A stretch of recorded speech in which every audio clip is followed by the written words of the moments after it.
Il est évident que les équipes africaines ne se portent pas bien au mondial. La Côte d'Ivoire qui mène 1-0, qui encaisse un but à la 86e minute. La République démocratique du Congo qui mène, puis encaisse un but à la 86e minute. Le Sénégal qui mène, puis encaisse un but à la 86e minute, avec comme dénominateur commun, ces trois équipes perdent leur match. Alors, le point commun n'est pas seulement le but encaissé, mais c'est l'incapacité à protéger un avantage dans les dernières minutes. Et les dernières minutes sont une période où la pression psychologique est maximale, surtout dans des matchs à élimination directe, comme ceux-là. Alors, plusieurs personnes ont tenté d'expliquer d'une façon ou d'une autre. Certains, Philippe Simo par exemple, je l'ai suivi dans son intervention à Facebook, qui parlait d'un problème de mindset. On n'a pas le mindset on n'est pas prêt pour gagner une Coupe du Monde, on n'est pas prêt pour se comparer aux autres. En partie, c'est vrai, mais je viendrai sur ce sujet après. D'autres également ont fait des analyses diverses. J. Rémy Gonois parlait de préparation psychologique, ce qui aussi est très vrai d'ailleurs. Ben, j'interviens simplement parce que je suis choqué par ce que le coach belge a dit. C'est-à-dire qu'il y a une règle d'or que ces Européens, ces entraîneurs européens ont déjà adoptée. Ils savent que ça se passe toujours comme ça. Parce qu'il dit ceci, les équipes africaines perdent leur structure tactique en fin de match. Les équipes africaines perdent leur structure tactique en fin de match. Et c'est vrai. Et c'est vrai, la preuve, c'est que nous avons des cas patents devant nous. Alors, qu'est-ce qui se passe en réalité? Je vais, moi, vous apporter une lecture psychologique, une analyse psychologique, parce que je suis psychologue sportif. Il est important pour moi d'approcher cela sous cet angle-là. Notons que ces rencontres perdent déjà parce qu'il y a ce qu'on appelle le poids de... Ils succombent, je veux dire, sous le poids psychologique de la victoire imminente. Alors, à partir de la 80e minute, une équipe qui mène commence souvent à penser davantage au résultat moins qu'au jeu lui-même. C'est-à-dire qu'ils se focalisent d'abord sur la destination, sur ce que l'on dira à la fin. Et ils oublient le processus qui les a conduits jusque-là. Or, c'est une erreur.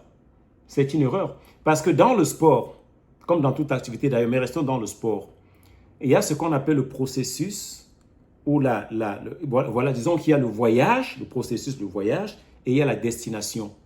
Mais ces équipes, quand elles mènent déjà, et souvenez-vous également, il s'agissait en 90, permettez-moi de rentrer là-bas, en 90, Cameroun-Angleterre, vous vous souvenez, le Cameroun qui met 2-1, et l'Angleterre qui égalise et qui gagne dans les dernières minutes. Donc, il y a un réel problème qui se pose. Donc, sur 20, 25, 30 années, c'est une constante et on remarque cela et c'est vrai. Il y a un problème réel à résoudre. Mais revenons à ce sujet du poids psychologique de la victoire imminente. Alors, vers la fin du match, ce qui se passe, c'est que ces joueurs ne pensent plus au jeu en réalité, mais ils se focalisent sur la fin. Ils pensent à ils commencent à célébrer déjà inconsciemment. Ils voient déjà la fin du match être arrivée et ils se disent comment est-ce que nous serons accueillis, comment nous serons traités en héros, comment ils anticipent en fait leur victoire, ce qui les déstabilise émotionnellement, mentalement, psychologiquement. Il y a cela. Alors, ils passent donc de continuons à jouer pour marquer, ils passent de cela à il nous reste quelques minutes, il ne faut surtout pas encaisser. Voilà ce qui se passe dans leur tête. Alors, cette modification de l'attention change complètement le comportement collectif. Vous comprenez? Donc, quand l'attention n'est plus portée sur le processus du jeu et qu'il est porté sur le résultat du jeu en fin de match, on va observer 4 choses qui en réalité arrivent. Et il y a ce qu'on appelle il y a plus d'avantages ou alors il y a un accroissement de l'hésitation. Il y a moins de pressing. Il y a il n'y a plus de dégagement de ballon. Moins de construction, on ne construit plus, on dégage des ballons. Regardez bien la rencontre, vous allez voir cela. Et il y a enfin ce qu'on appelle une perte d'agressivité, une perte d'agressivité positive. Alors, en psychologie sportive, nous appelons cela un basculement vers une motivation d'évitement. Okay? Donc, on bascule vers une motivation d'évitement. Donc, on évite de continuer à jouer tel qu'on jouait parce qu'on est en train de se focaliser sur le résultat. Voilà donc la première raison pour laquelle il y a une perte de concentration vers les dernières minutes. Le deuxième élément, on peut parler de la peur de perdre qui devient plus forte que le désir de gagner. Alors, c'est un phénomène qui est extrêmement connu des spécialistes du sport. Lorsqu'une équipe sent qu'elle est proche d'un exploit, son cerveau produit davantage de stress.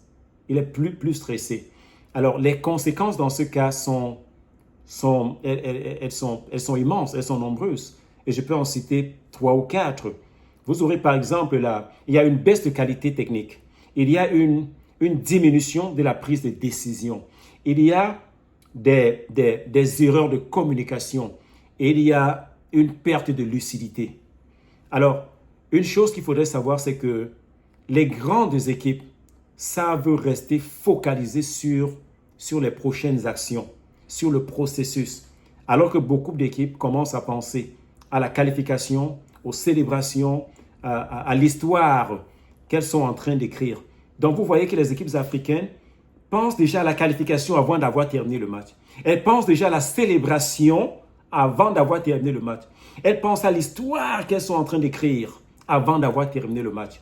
Ce qui occasionne une baisse d'attention mentale, une perte de concentration. Et ils perdent des rencontres, comme dans les 3 derniers cas que nous avons cités. L'une des causes également qui justifie cette défaite en fin de rencontre sont la fatigue qui s'amplifie et qui amplifie également les erreurs mentales. Après 80-85 minutes de jeu, les joueurs sont physiquement fatigués. Vous voyez, et la fatigue, nous le savons tous, réduit. Et vous me direz bien sûr que la fatigue ne concerne pas que les équipes africaines parce qu'elles avaient en face d'elles une autre équipe qui a joué le même nombre de minutes, voyez-vous, pour jouer. Donc, on ne peut pas accuser cela, mais je décris les choses ici du point de vue de l'équipe africaine. Et de façon générale, nous savons que la fatigue, quand elle arrive, on observe un manque de concentration, on observe une diminution de la vigilance, on observe une capacité à gérer les émotions qui diminue également. Alors, une équipe qui est mentalement préparée, elle possède des routines très simples. Dans ces moments-là, dans ces moments où il y a perte de vigilance, de concentration, de capacité, l'équipe mentalement préparée possède des routines très simples qu'elle met en jeu. Et c'est à ce niveau que je vais intervenir ou que je vais interpeller l'aspect leadership. Quand on parle de leadership dans un groupe, il y a des leaders qu'on n'enlève pas. Vous ne pouvez pas enlever certains joueurs. Vous comprenez bien. Parce que dans des moments aussi critiques, dans des moments aussi difficiles, il faut bien savoir qui parle. Il faut savoir qui calme le groupe. C'est un moment de tension, de stress. Il faudrait savoir qui ralentit le rythme. Il faudrait savoir qui conserve le ballon. C'est des routines qui sont bâties sur le temps. C'est des routines qui sont bâties sur le temps. Et quand cette routine n'existe pas, le collectif devient très émotionnel, perd en concentration et perd en confiance également. Et c'est à ce niveau que je vais interpeller l'intervention négative du coach de l'équipe du Sénégal dans le match par exemple, qui a sorti Sadio Mané. Alors, je ne sais pas si Sadio a voulu sortir ou c'était, n'est-ce pas, une demande du coach. Mais des joueurs comme Sadio Mané, on ne les enlève pas jusqu'à la fin du match parce qu'il y a ce qu'on appelle un avantage psychologique pour le collectif. Il y a un avantage psychologique, émotionnel. Ils savent, parce que ça se passe dans la tête. Ils se disent, le capital émotionnel, psychologique, la confiance psychologique, émotionnelle qu'une équipe a, à savoir qu'on a un leader comme Sadio Mané sur le terrain. Et il y a un effet d'enchaînement psychologique, il y a un effet de de contagion, en fait, psychologique, voyez-vous, qui les fait comprendre une chose. Ils se disent, si Sadio Mané est sur le terrain, nous pouvons encore gagner. Nous avons des choses à gagner. Donc, il y a l'influence psychologique d'un leader qui est là. Peut-être que physiquement, il peut être amoindri. Mais sachez qu'un Sadio Mané fatigué sur un terrain est plus dangereux qu'un Sadio Mané qui est sur le banc.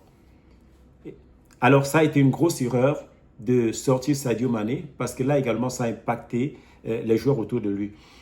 Donc, de façon générale, ce qu'il faut dire, c'est que les équipes africaines sont en train de payer ce que j'appelle un déficit de gestion de fin de match en réalité. C'est un déficit de culture de gestion de fin de match. Alors, c'est la piste la plus importante dont j'ai pu, sur laquelle j'ai pu atterrir, sur laquelle j'ai pu tirer une conclusion. Parce que les grandes nations de football, la France, l'Espagne, l'Allemagne, l'Argentine et autres, elles passent énormément de temps à travailler des scénarios de fin de match. Toutes ces équipes-là passent énormément de temps à travailler des scénarios de fin de match. Ce qui n'est pas fait par les équipes africaines. Vous voyez, il y a par exemple des scénarios tels qu'on pense comment défendre un score pendant 10 minutes quand on a l'avantage, quand on mène 1-0 ou 2-1. Comment jouer à 10 contre 11. Comment protéger un avantage. Comment gérer une prolongation. Comment réagir après avoir encaissé un but. Ces situations sont répétées à l'entraînement. Et observez que dans plusieurs sélections africaines, la préparation d'un tournoi se limite à la préparation physique, à la préparation tactique, à la préparation technique. La préparation mentale structurée, en fait, est un aspect qui n'est pas intégré, ce n'est pas systématique. Et je vous mets au défi. Regardez dans toutes les équipes africaines que nous avons. Vous comprendrez qu'il y a un préparateur physique, il y a des médecins, des kinésithérapeutes et autres là. Mais il n'y a pas de préparateur mental. Il n'y a pas de préparateur mental. Et c'est un problème.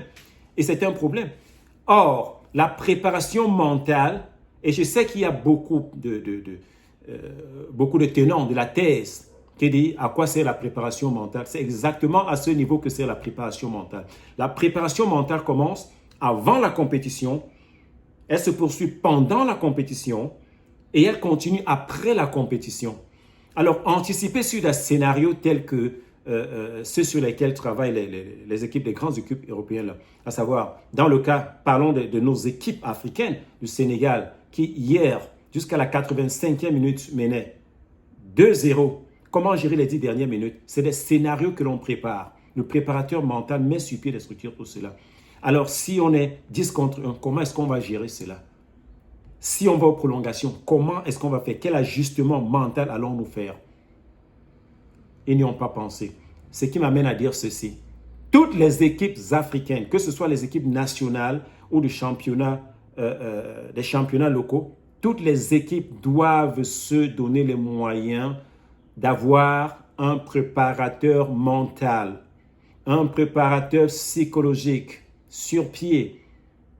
Et ne prenez pas un préparateur psychologique sur une période très courte, 4, 5, 6 mois, non. C'est un processus, c'est un mouvement qui doit être déclenché et suivi. Donnez-lui 4 à 5 années parce qu'il doit être imprégné de l'environnement, il doit être imprégné de la dynamique du groupe, il doit être imprégné de toutes les dynamiques relationnelles qui se passent entre les joueurs et le management.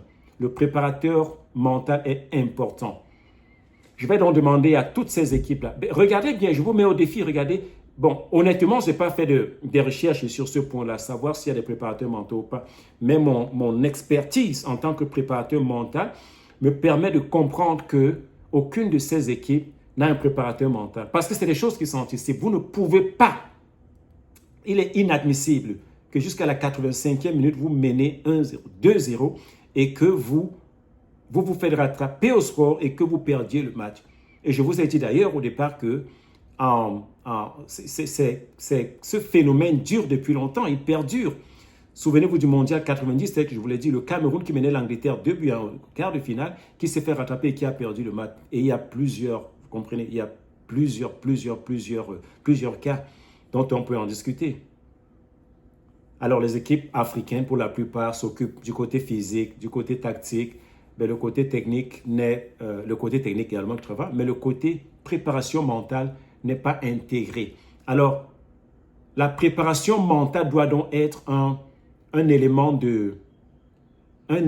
intégré du système de préparation. C'est quelque chose qui doit devenir systématique dans la préparation d'une équipe.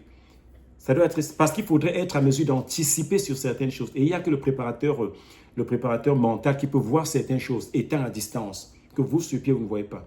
Donc, l'aspect mental est négligé dans toutes les équipes africaines. Et jusqu'à ce que ce problème soit résolu, ça, croyez-moi, pendant les 10, 15, 20, 30 prochaines années, ce sera la même chose. Comment comprendre que ce sont les Africains qui font la force des championnats européens et américains et autres là. Mais comment comprendre que nous ne pouvons pas gagner pour nous-mêmes quand on se retrouve entre équipes africaines ou alors entre joueurs africains dans nos équipes nationales? Pourquoi ne pouvons-nous pas gagner? Pourquoi?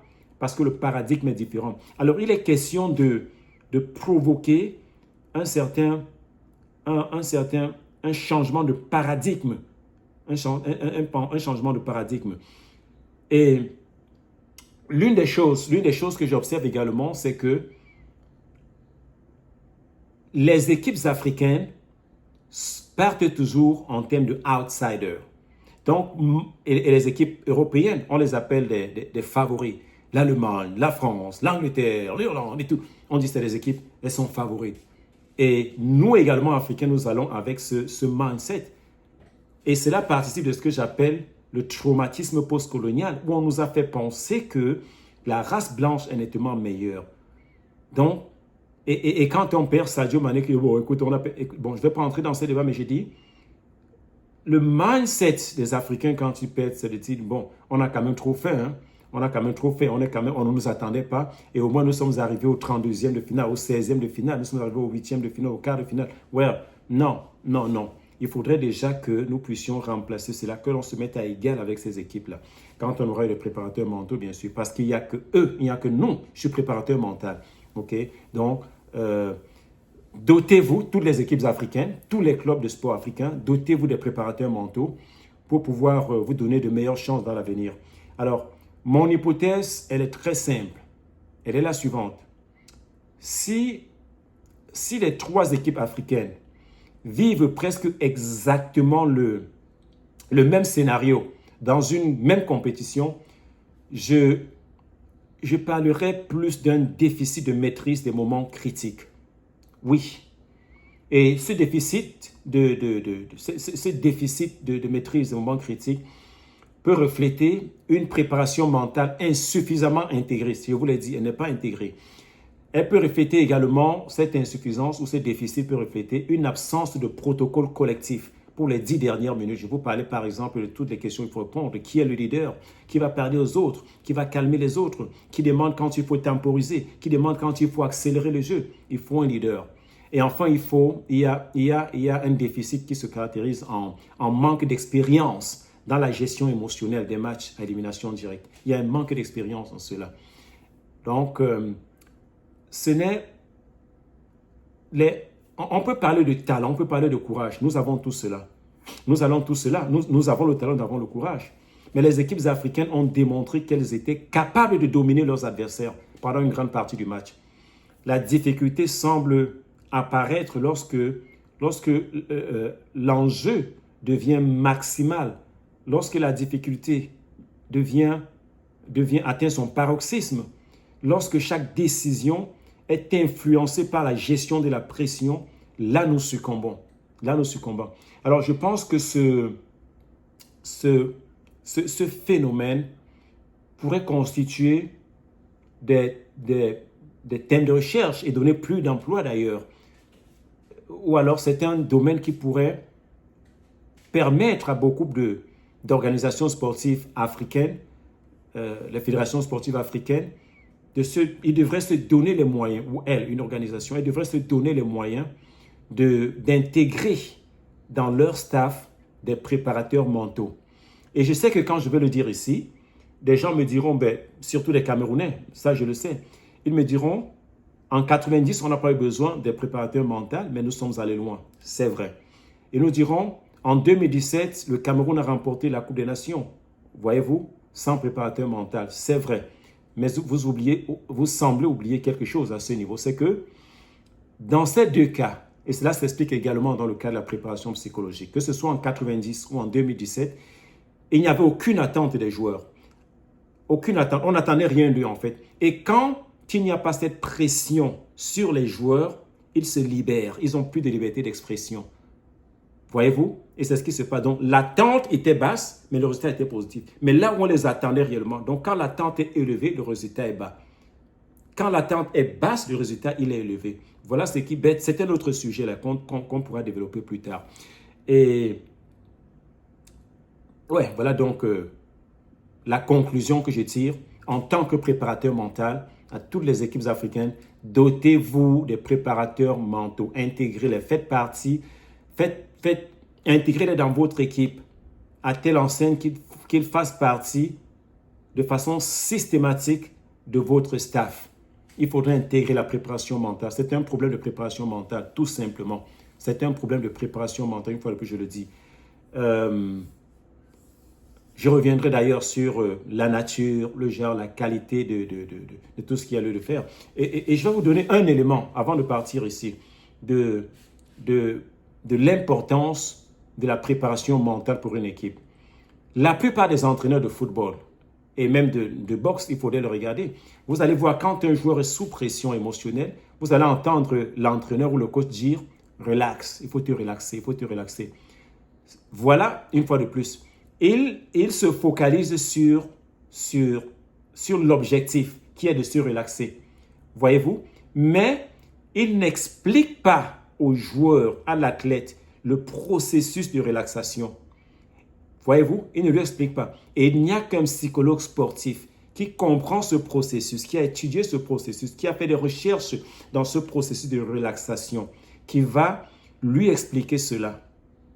Et il va le faire de façon constante avant la compétition ou avant le match, au point que pendant une rencontre, quand il dit au joueur « relaxe-toi », que le joueur le fasse automatiquement. Prenons par exemple le cas de la respiration. Parce que quand vous dites à quelqu'un de se relaxer, il s'agit en réalité de quoi? Le processus, il est simple. En tant que préparateur mental, je sais que je lui aurais déjà enseigné les différentes étapes de la relaxation. Par exemple, vous arrêtez et tout ceci va se faire en 10 secondes. Prenez 1 seconde ou 2 secondes pour inspirer. Et là, vous inspirez à travers les narines. C'est à travers les narines. Vous prenez encore 2 à 3 secondes pour pousser l'air dans vos poumons.